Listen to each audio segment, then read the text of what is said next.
आने वाले 10 साल में विश्व का 1 नंबर का देश बनेगा। धन्यवाद। श्री असाउद्दीन ओवैसी जी। मैडम स्पीकर, बहुत बहुत शुक्रिया आपका। शायर मशरिक ने बिल्कुल मरकजी हुकूमत के बारे में एक शेर कहा था, थोड़ा मैं तरमीम करके कहना चाहूँगा कि तुम्हारे वादे अपने खंजर से आप ही खुदकशी करेंगे, जो शाख नाजुक पे आशियाना बनेगा वो नापायदार होगा। वजीर आज़म ने कहा था कि हम ना खाएंगे ना खाने देंगे।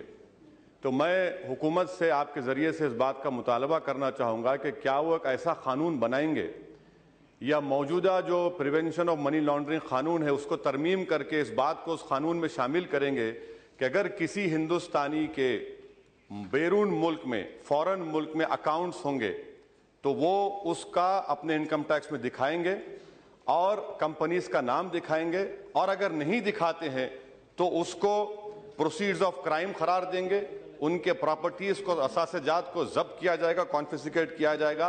क्या आप इस तरह का कानून बनाएंगे?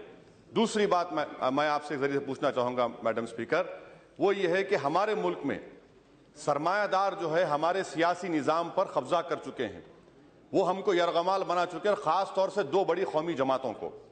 उसका यहाँ पर जो बहस हुई, कोई इस बात का शायद ही कम लोगों ने मुतालबा किया कि पार्टिसिपेटरी नोट्स पर, मैं कह रहा हूं कि उस पर बैन लगाइए।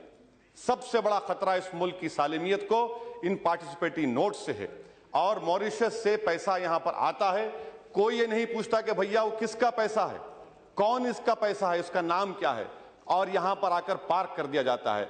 आज हम जानते हैं कि इराक में एक बगदादी बैठा हुआ है जिसने $80 मिलियन का पैसा कमाया है। अगर वो कंपनी बनाएगा मॉरिशस में और पैसा स्टॉक एक्सचेंज में डालेगा, हमारा स्टॉक एक्सचेंज को भी खराब तबाह कर सकते हैं, मुल्क में दहशतगर्दी का भी पैसा आएगा। तो फिर क्या आप पर जिम्मेदारी आयद नहीं होती कि आप मुल्क की सालिमियत को और मुल्क को जो खतरा है दहशतगर्दों से, उनको बचाने के लिए मुतालबा करता हूं कि पार्टिसिपेटरी नोट्स पर बैन लगाइए, और जो कंपनीज और ट्रस्ट इन्वेस्ट करते हैं उनका नाम मालूम करवाइए। तीसरी बात मैं पूछना चाहूंगा कि HSBC से जो नाम आए हैं वो फ्रांस के एक फ्रांसीसी नेशनल ने हमको दिए हैं। यहां पर मरकजी हुकूमत ये कहती है मैडम कि डबल टैक्सेशन अवॉइडेंस एग्रीमेंट है, एक फ्रांसीसी नेशनल ने, हमारा एग्रीमेंट फ्रांस हो सकता है मगर वहां से आए अकाउंट स्विट्जरलैंड के हैं, स्विट्जरलैंड की हुकूमत ने या बैंक ने हमको नहीं दिया, तो आपको नाम का इंकशाफ करने कौन रोक रहा है? लिechtenstein बैंक जर्मनी से अलग है, अलहदा इंडिपेंडेंट मुल्क है। लिechtenstein बैंक के नाम हम दे सकते, आवाम के सामने ला सकते, हुकूमत कतरा रही है। और 4 अक्टूबर 2011 को सुप्रीम कोर्ट का जजमेंट का हवाला दिया जा रहा है। मैं वजीर फाइनेंस से आपके जरिए पूछना चाहूंगा कि अक्टूबर 2014 में आप क्यों गए सुप्रीम कोर्ट को कि 2011 का जो सुप्रीम कोर्ट का फैसला है उसको तरमीम की जाए?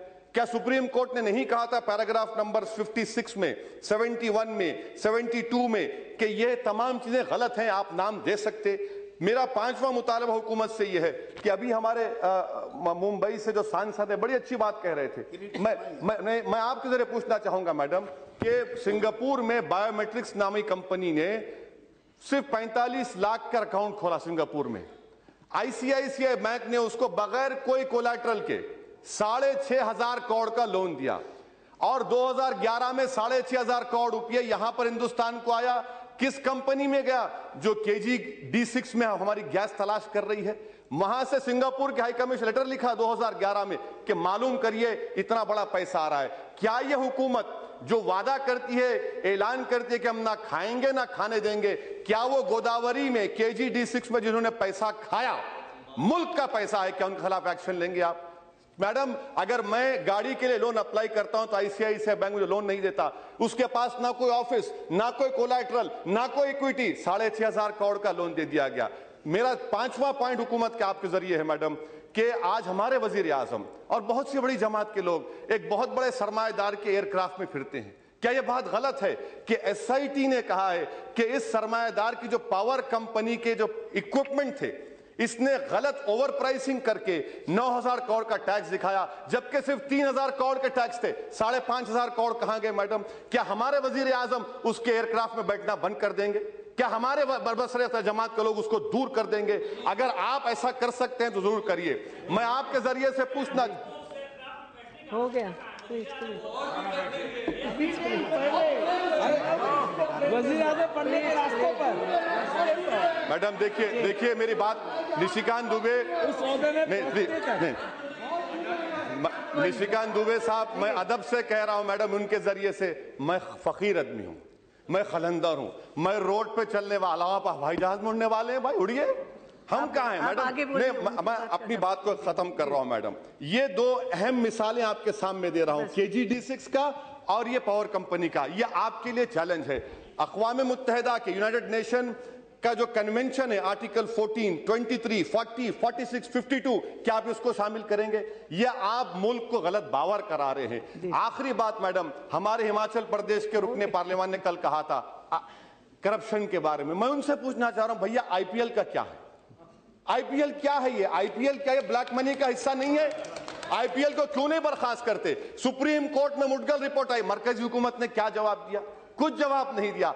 मैडम, मैं अपनी बात को मुकम्मल करने से पहले हुकूमत से बात बता रहा हूं कि हिंदुस्तान की 100 करोड़ की आवाम आपसे पूछ रही है कि मेरे 15 लाख कहां है? वो गरीब जो भूखा प्यासा रहकर, वो खातून जो भूखा रहकर वोट डाली, वो जो नौजवान जो हमारे मुल्क का 60% की आबादी का हिस्सा है, वो आपको याद, में खत्म कर रहा हूं मैडम, वो आपको याद दिला रहे हैं कि मेरे 15 लाख आएंगे नहीं आएंगे। तो अब की बार 15 लाख का नारा आवाम का होगा, और आपको अभी नहीं 2019 तक तो आप जिएंगे, मगर ये ऐसा जवाब मिलेगा। मुझे ये फर्क समझ में नहीं आ रहा कि यहां से वहां पर एक ही जबान बोली जा रही है सरमाएदारों की। शुक्रिया। K. Premachandran ji, only 2 minutes.